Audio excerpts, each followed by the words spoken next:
Welcome to Identity Unboxed, where we provide mentorship and promote representation for Black professionals in the advancement of the Black community. We are seeking guidance from exceptional Black leaders, scholars, and professionals with expertise in their respective fields. We hope to foster a space that promotes authenticity, inclusivity, and restoration for our listeners while exploring the intersection of our personal and professional lives. This project is a culmination of our lived experiences as young Black professionals to transform our life trajectories, to overcome adversity and reach triumph. Our intention is to inspire you on your path to discovering your purpose.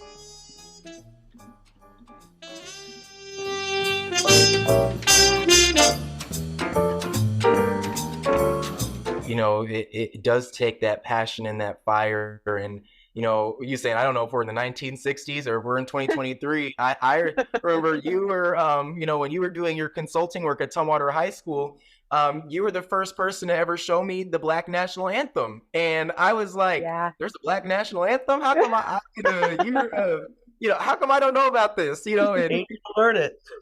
You made us sing it. And I feel like that goes well into the concept that you said, like chequity. Like, how come we don't have these things in our schools? How come we aren't actually teaching people about their unique cultures and identity?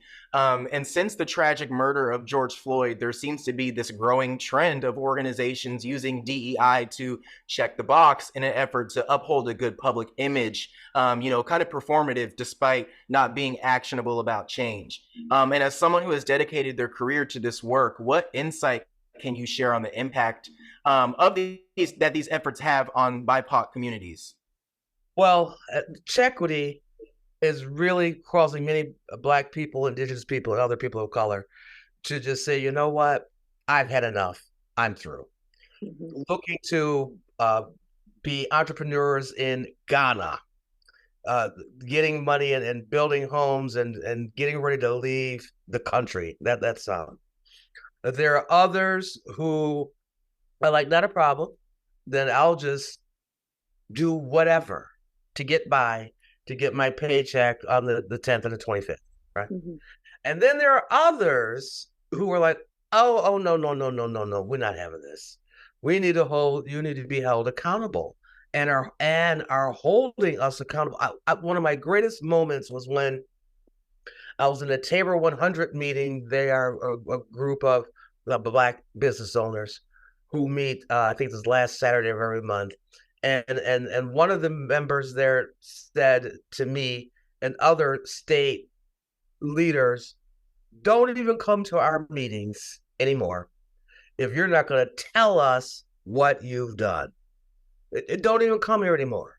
We don't need you to show up and collaborate.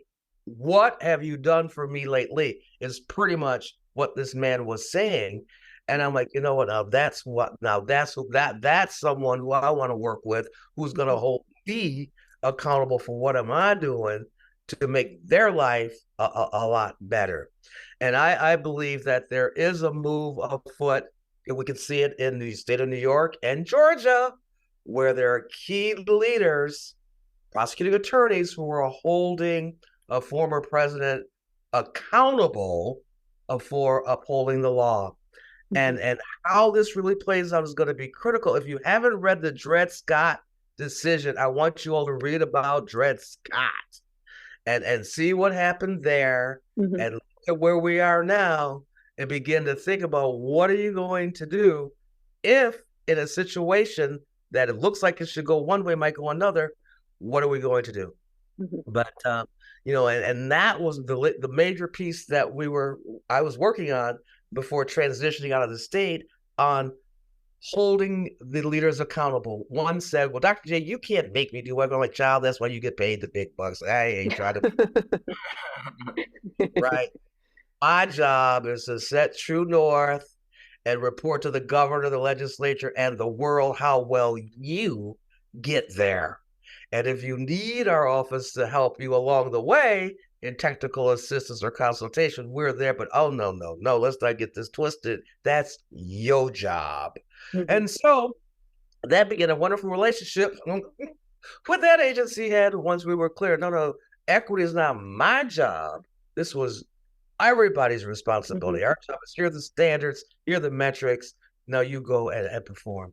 Because Black, Indigenous people of color are exhausted, Brad. They're exhausted of weighing in, exhausted of giving feedback, exhausted of the work group, exhausted, and Oh there's yeah. money coming in for them to feed the babies, put the diapers on the baby, food on the table, a roof over their head, or educate their child, or take care of their sick, elderly parents. Yeah. That's Wow. when the status quo is allowed to go unchecked. Mm-hmm. Yeah. Thank you, Dr. J, for touching on that point about how oftentimes people of color are the ones that are disproportionately shouldering the work of furthering this, DEI work in spaces, but are not supported. And often the efforts are not actionable and it is exhaustive. And it's one of those things where you kind of feel like, do I even want to be a part of this new DEI committee that they have, and in my department? Because is this just going to be another one of those things where the conversations are, just suspended in the committee and they never move beyond that space? And I'm just sitting there airing out all my traumas and grievances of being a Black woman in the workplace. And it can be exhausting when you're just like, okay, what's the next step? What's the plan? Let's get something set up here to move this forward. Jeffrey Robinson did an incredible documentary entitled the Who We Are Project, A Chronicle of Racism in America. Yes. And amazing. We had the pleasure of inviting him to one of our Washington State Diversity, Equity, Inclusion Summits. Mm-hmm. Pleasure of interviewing him, or we did a fireside chat. And he said that rest, in this work, rest is a weapon. Yeah. And there are times when we just have to step back. I know my wellness break was fabulous because, here I am talking about microaggressions and white fragility and white supremacy and male toxicity and all this intellectually until I was impacted physically and psychologically as the one on point to dismantle the system that was coming against me in the ways that I'm seeking to dismantle it, and realize, oh my God, this isn't a microaggression. This is an aggression, an oppression. Yeah. Because I can't change my skin every day. And rest is a weapon. And when we get to the point where it's like, you know what? I think I need to just step out and let's see how this works for them, since they know what to do. Because we're fundamentally, they're the ones who create the system. This is the work of white people to dismantle this. But James Baldwin, if you haven't read James Baldwin, Fire Next Time, now's the time to read him, because he basically said white people can't even see that they're destroying themselves. It's going to take Black people to help them do that. Yeah. Or Tim Wise, W-I-S-E. If you haven't heard of him, it's time to learn about Tim Wise, because he's the one who said that Black people are going to be the ones that help white people to even continue to move forward. So you see, we are really interconnected. My other Dr. King quote is, what affects one directly affects all indirectly, because we are all interconnected. And so when John Lewis was talking about we all live in the house, Dr. King says we're either going to learn to live together as brothers or perish together as fools. And I would submit that I am not trying to perish together as fools. So let's be about the business of working together in humanity and seeing one another for our humanity, understanding that each and every one of us has a right to be here on earth simply because we are. Yes. Absolutely. Thank you so much, Dr. J. And I love that.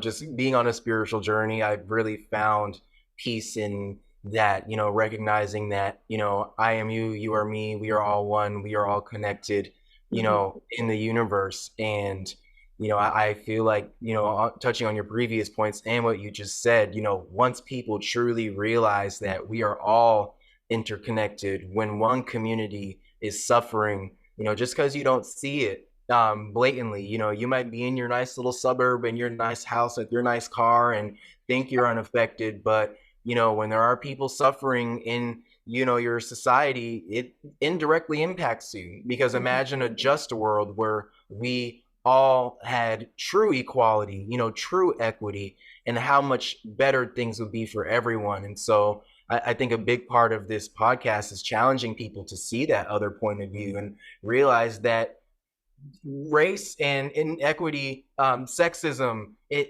impacts everybody, because the world in our society will not truly be a just place for all until we can all hone in on that concept that we are all interconnected.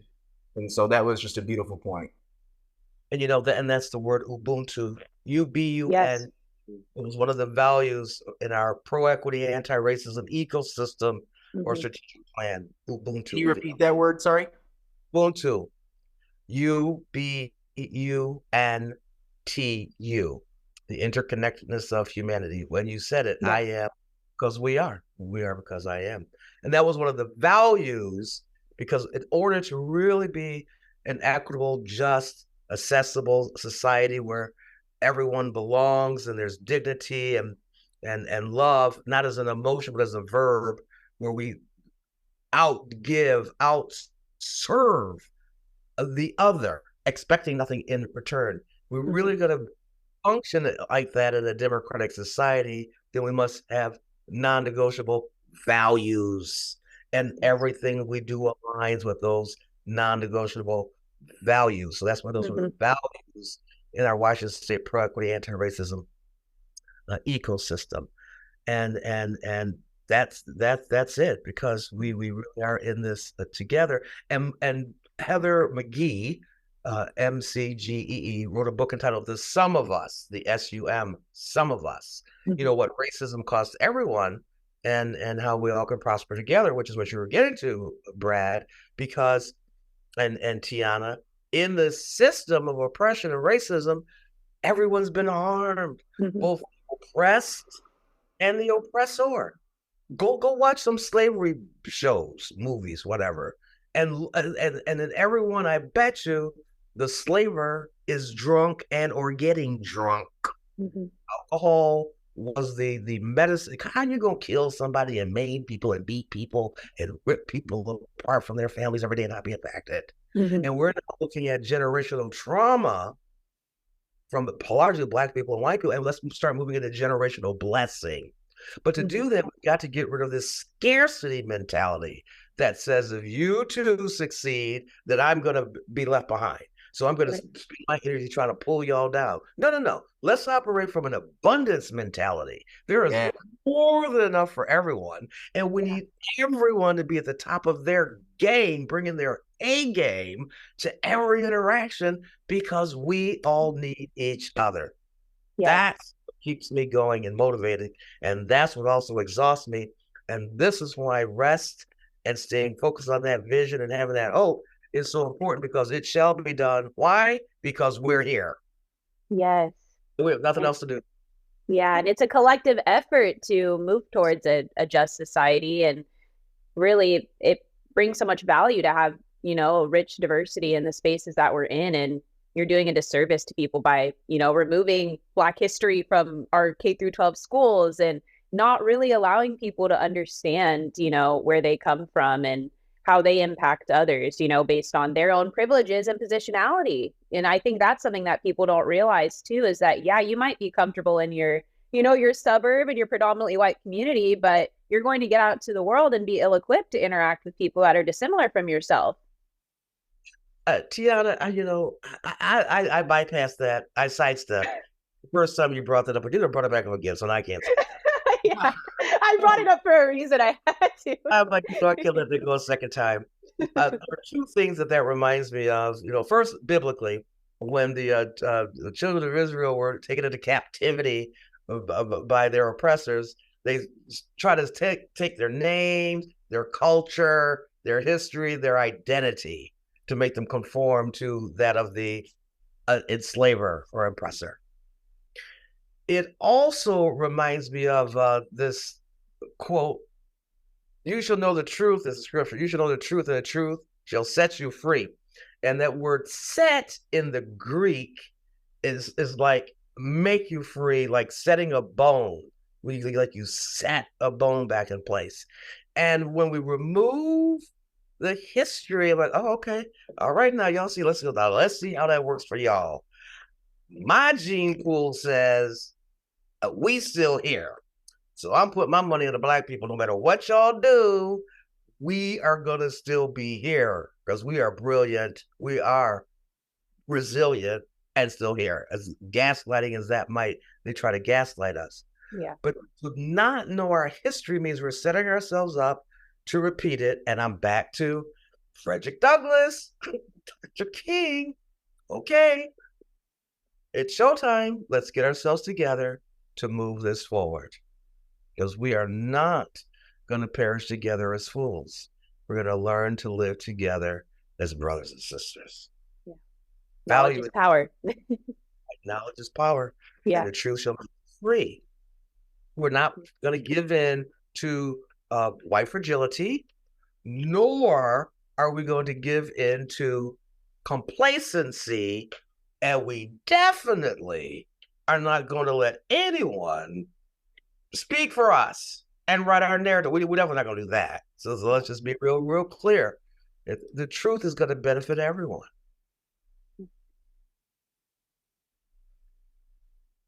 Absolutely. And I think there's power in truth. And truth is something that they haven't wanted us to know. You know, they've unfortunately, they haven't wanted us to know our true history. They haven't wanted us to know not just our true history, but the true history of America. It seems like we've been taught it's like there's the truth, and then they kind of painted over a canvas with what they wanted the truth to look like, and then they gave people that canvas. You know, remove that paint. What's behind there? That's what we're trying to get to the root of. And so I know that in your work, you know, you have dedicated your life to this unveiling of the truth, which can at times be taxing. And I want to know, just in a career that requires you to advocate for issues that directly impact your everyday life, how do you remain optimistic? How do you care for your mental health?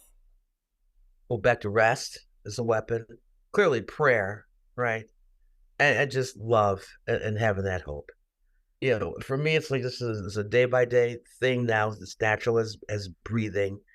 And you learn in time, I'm not sure if it's because of age or wisdom, you do what you can do. Dad said, do your best. And if your best isn't good enough for others, that's their problem, not yours. Because everyone has a behind, I'll use that term. Opinions are like behinds, everybody has one. And he says, remember, whatever you do, there are going to be consequences. And if you can deal with the consequences before God, and with the person looking back at you in the mirror, just be prepared, right? That was pretty much it. And so I give my best. I leave it all on the field, so to speak. So there's nothing left. Oh, I wish I don't know. We just show up and bring it all. But the extreme rest and prayer, and for me, doing nothing. I have become quite proficient now in being still, doing nothing, to just let this stuff it's got to get out of my body, you know, and writing and breathing. And soon I'll be publishing my books. So I'm going to write a lot of that, get it out. But that's, and giving back to others. When I say love, for me, that's giving. Time, talent, or treasure. And either volunteer work or mentoring or just helping someone else to take my mind off of what I'm doing. Paying it forward wherever I can. Mm-hmm. Wow, you've dropped so many gems. Of all these amazing authors and, you know, activists throughout history. It's truly amazing. Ralph Ellison, you know, MLK, Frederick Douglass, all of these names that everyone needs to know. So I hope people are taking notes as they're listening into this.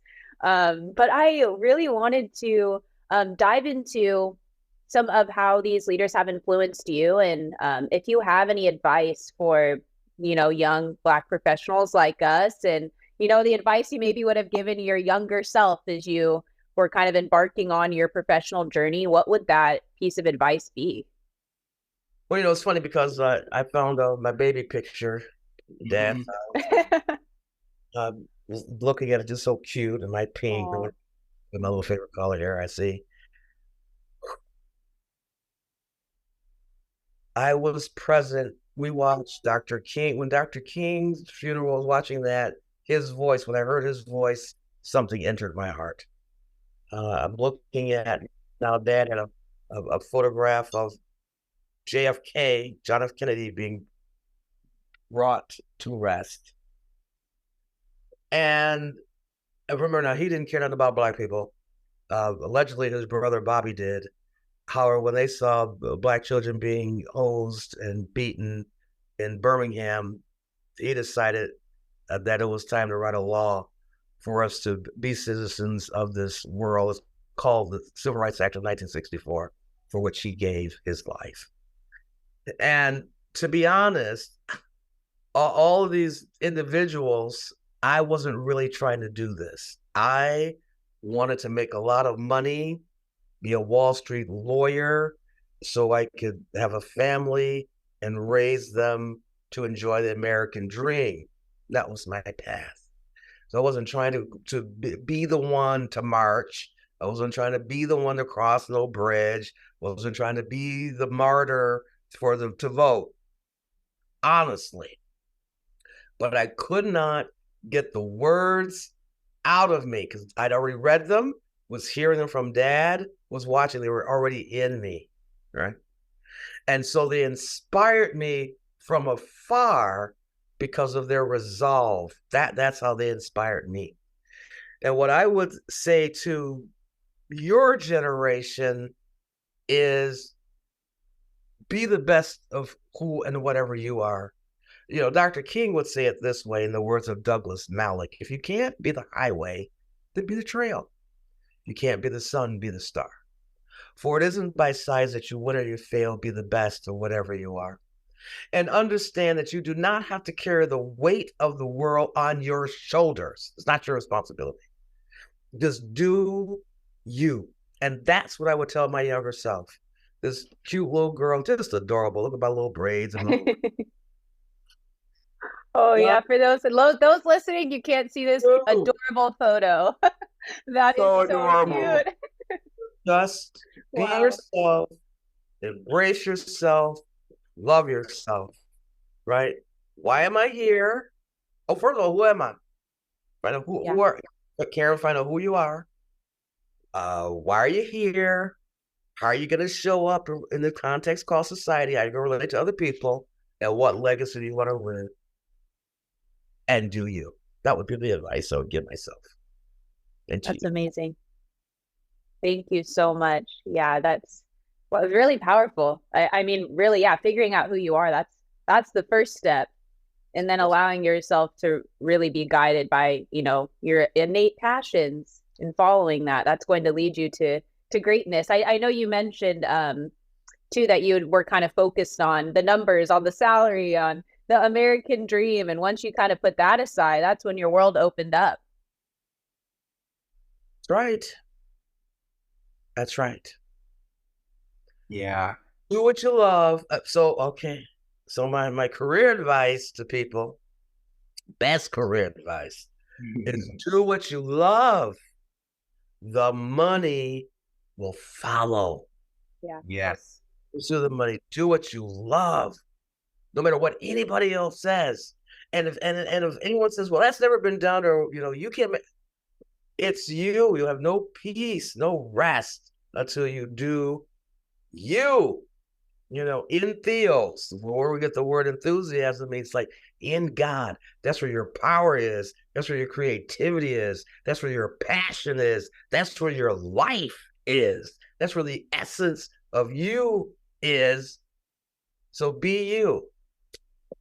Do what you love. The money will follow. Absolutely. I feel like that is like one of the most important pieces of advice, even, as I'm learning and navigating my own academic and professional trajectory. I know I was listening to a lot of family members and outside voices when I applied to UW saying, oh, like, go into the medical field, that's job security. Anywhere you go, you'll be able to get a job, stick to what's safe, go be a nurse. And I knew that wasn't my calling, but when I applied for UW, I applied, to get into the School of Nursing, and I wanted to try to, be a nurse. And so I was on the pre-nursing track, and then I just realized, I thought back to the moments at Tumwater High School with you, when I met you, and all the advocacy work I was doing in the community, and how that made me feel, how I was, and, I was like, do I want to do nursing? I have no interest in nursing. I mean, yeah, that's helping people, but I want to help people in a different way. I want to engage the community. I want to be out there, and so that's when I decided to switch to political science and then go the route of getting my MPA. And, I had people tell me, oh, political science degree, like, you're not going to get a good job. When you graduate, you're going to have a hard time finding work. And, in my young, naive self, I'm so glad that I didn't listen to those people and that I believed in myself enough to know that it's not about where you start, but it's about where you finish. And it's about the journey, and how you apply yourself. And I just feel like what you said about finding yourself, I feel like we're living in a world where so many people are lost, and that's why we see so much chaos and destruction and people that are so unhappy because they're blindly following what society and what others think they should do. And that's why we came up with this name when Tiana and I were kayaking one day in Lake Union. We were like, what should we name this podcast? And we were talking, like, brainstorming, what do we want this to be? And we were talking about how for so long in our careers and our professional trajectories, I don't want to speak for you, Tiana, but there was a point in time where Tiana got a really good paying job in the tech industry, but she knew that wasn't her passion and her calling. And so, but it was good money, it's security, in that industry if you apply yourself right and get into the right role. But is that the core of your passion? And I was so inspired to see her take a significant, lesser paying job so that she could get on the trajectory to follow her path and get where she knows where she's destined to be. And so I feel like what you said was great advice to Gen Z. And we're often referred to the generation of change makers. Like you said previously, we're kind of like, all right, parents, you got your traumas, you're doing your thing, you're doing whatever, and we're just going to cut it out, establish boundaries, and try to hit reset here. So what are you most looking forward to with this new wave of young advocates and leaders as they get into the workforce and discover who they are? Just what you said. Because what's clear is the way things are and have been isn't working for anyone, not everyone. And so it's time to do something different. And in order to do something different, we need new thoughts, new energy, new people, new generations, new culture to do that. And that's what I'm looking forward to. You all grew up with a Black president. You all grew up with fighting people's rights of everyone. And you also are the group that is watching these rights be removed for the same people right before your very eyes. And you get to decide, oh no, now what you say, this, they don't want us to know. This is why the slavers did not want Black people to learn how to read. And see, now we've got these little video games and all this other stuff y'all using technology that's trying to ensure that you don't know how to think. So that now you be dependent on AI. And if you haven't seen Mission Impossible, go watch that and then think about that. So I'm really excited about the new wave of young advocates entering the workforce because it's got to change. Why? Because you all are bringing different culture, different expectations, different practices, and are saying no, chequity isn't going to work. And you're also bringing this expertise and the skill set and the competencies to begin to build the policies, the laws, the practices, the procedures that are going to be necessary to sustain a multicultural, anti-racist, intergenerational society. Because you all still do value your elders, and we are still going to be needed. And we value your energy because we ain't trying to walk that fast. We go ahead, baby, go ahead. We have the wisdom, you have the energy, you also have the heart, but you also don't have to unlearn a lot of this bias, racial bias that generations, my generation and old and generations before us, operated in to build this system. I'm seeing a new wave and a new world order, one step closer to the democratic society where there's equity and justice for all coming in through you all. So that's why I'm just honored to be here. And whatever, if you ever need anything, you know how to reach Dr. I am here 24/7, 365, unless it's a leap year, and then it's 366. So long as I have breath in my body, it's yours. If I can support you, help you in any way. We appreciate it so much, and we just appreciate your support, of us throughout this new exciting journey. And I really appreciate how you're empowering young Black professionals to not sit back and observe the change, but to make the changes happen. And to do that, you need to be your authentic self and actually follow what your gifts are, even if it's not supporting that life that you need right now, and you're not able to go on as many vacations as you want, or do as many fun things. That time will come eventually, as long as you keep pushing on that path. And I was hoping, before we end today, if we could kind of just really touch on what Blackness means to you and how that's really just impacted you throughout your work. That's interesting. Personally, what Blackness means to me is I'm an image bearer, because I'm made in the image and likeness of God. So that's what that means to me. Now, professionally, though, Blackness, especially anti-Blackness, is critical. You've got to dismantle, get rid of anti-Blackness mentalities, actions, behaviors to even get to equity. We can never get to equity ensuring that everyone has what they need to succeed, meaning that those who have been held back require reparations a little bit more than those who do not. You have to first deal with anti-Blackness. This is professionally now.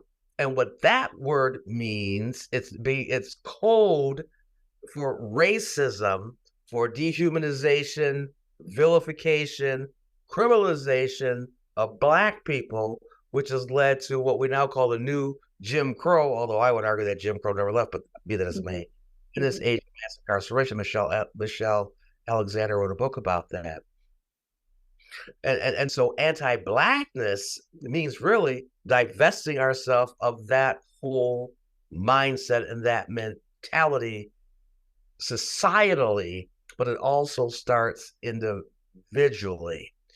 And I, for the record, just want to just remind everyone, race is a social construct. Yep. It's used to oppress people based on a skin color. Again, this is about skin color. This is really about greed, power, and control. Let's not get it twisted. We throw up a skin color as a smoke and mirror, or gender, or whatever. No, this is about greed, power, and control. Male dominant culture, male toxicity, patriarchy. Women, Black people, in the Constitution, were considered property. And in 21st century, we're here to say we're not property. We may be God's property, but we're not your property. And you don't own us. You can't buy us. We have a right to be here, and we're going to show up, stand up, and speak up. And that's what Blackness means to me. I am an image bearer. I am operating in power, creativity. I'm in the image and likeness of God. And Blackness also, by the way, therefore, that is not a monolith. It is going to mean different things to different people. Yeah. Personally, but professionally, that term is used as dehumanization, vilification of Black people, a criminalization of Black people, that we're inferior. We don't buy into that narrative, and that's why we have to be anti all of that, because that is not who we are. It's who we've been defined to be, in order for the system, this slave mentality, chattel slavery system, to continue to perpetuate itself. Mm-hmm. That's why reading The Making of a Slave by Willie Lynch and anything else on the historical context of race, Dred Scott, is critical, because one cannot dismantle one that one does not even know how it was built. Mm-hmm. One thing Dad also said is, Karen, if you're going to play the game, you've got to learn the rules. Mm-hmm. So as you enter the workforce, it is going to be important to know the rules of the game as you show up in your authentic self, because it is important to also learn how to play poker if you've done that. So you'll know when to hold and when to fold. When you're, because you don't want to be complicit. However, you also want to be wise and strategic. Am I making sense? Yes, absolutely. Yeah, we really just appreciate you going in depth and helping people to understand how to really make an impact, and understanding, how these systems were built, and kind of how you have the opportunity to be that change. Well, just remember, one is not just man over a building with a toothbrush. Just remember that, or a feather. Yeah. Bulldozer or a wrecking crane, and so just be prepared for all kind of pushback and called out your name and character assassinations and removal from positions. All of that comes with the territory. And if you don't, go watch Oppenheimer. He was a white guy. Go see that movie just to see what happens when someone speaks truth to power. But also, no, we shall not be defeated. Because as Dr. King says, he said, I believe in the final reality. Unconditional love will have the final word, because truth, even when it's not even believed, is stronger than lies. So, and I'll get the quote for you, but unarmed truth will have the final word. Yeah. Oh, that's why right. Temporarily defeated is stronger than evil triumphant. See, he was even stronger than I. Yeah, right. Temporarily defeated is stronger than evil triumphant. So, absolutely. That is a beautiful quote. And I think that you spoke so well to what Blackness is, it being a social construct, and also, navigating it in these systems that, were built to oppress us out of power hungry people and, just greediness. And I'm just blown away by the contributions that you've been able to make today, and how you've just been able to continue to be a voice for us, and our generation. And I just want to thank you so much for all that you've contributed to public service. And I'm so grateful that you shared your story about wanting to go ahead and be a Wall Street lawyer and live that good old American dream, that they sell to us. But, we slowly wake up to the reality that the American dream is not a dream that was built for everybody. And your work has paved the way to make sure that one day, maybe, that American dream will be a dream that everyone can achieve through equity, and through integration, not just inclusion, but like you said, drawing people in, getting them in there, not through chequity, but through actionable change. And just thank you so much for being a driving voice. And is there anything that you would like to add? Any gems? I know I haven't, one thing that I told myself now that I'm done with school and I have some time, I'm like, okay, I was very bad at reading for my own personal pleasure and for knowledge, because I was so caught up in the school books and the mandatory readings. So now I'm like, okay, now my free time, I got to catch up on some readings. And so any last things, or gems, or just anything you want to add, we appreciate. Well, have fun, enjoy your youth, and learn how to breathe. Also know that they still use data. Back in my day, last generation, if you had one drop of black blood, you're considered black. So I don't know, and this was for determining ethnicity for federal funding. So I don't know what 2 or more races are, 3 or more races, biracial. I would imagine that all those groups have 1 drop of Black blood, which, as you can already see, would increase then the demographic of Black people. Are y'all with me? Yes. Particularly as a generation of so many biracial children, do not let anyone define you. Mm-hmm. It's a fight. Let's go ahead and start that fight, because many systems, if you don't even determine, check the box for an ethnicity, it defaults to white. Mm-hmm. So keep an eye on that going forward, but have fun. Be who you are. Love yourself. Love life. Give yourself grace to make mistakes, to be successful. And whatever you do, be true to you. Remember, this is not a marathon. This is a journey. And quite truthfully, the journey is more important than the destination. So laugh often, live large, and love even larger. Thank you so much. Wow. I wanted to echo everything Brad said. You are such an inspiration to us both. You have helped to inspire us to really pursue our passions. And this podcast is one of them, and being able to author our own narratives and really dive into how the Black community is a polylith. And we all have so much to offer the world. And we just want to be able to highlight that and share your expertise and the expertise of other Black leaders, professionals, and scholars in the area. So again, Dr. J, it's been fantastic. We've appreciated this engaging conversation. As usual, we went over time, as we notoriously do, and we believe that it's necessary and it's just so valuable. And we know you are so busy, and we just appreciate you so much. You are a mentor to us. You're a mentor to all of these listeners that are listening in, and we just thank you. We're so grateful.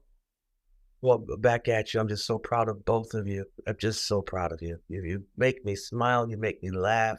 You're doing what you can do. You're having fun, and you're rocking it. And that's nuts. Thank you. Great. Well, Dr. J, have a fantastic weekend and have a great time in New York. And we hope to connect with you again soon. I know we will be. I hope so. Yes. Keep having fun. Onward. Onward. Take care. Take care of yourself. Thank you. Thank you. We are so grateful for your support, and thank you for listening to Identity Unboxed. Authenticity is your guide to cast an impact on the world that you will be proud of. Signing off with pride, Tiana and Brad. Thank you so much.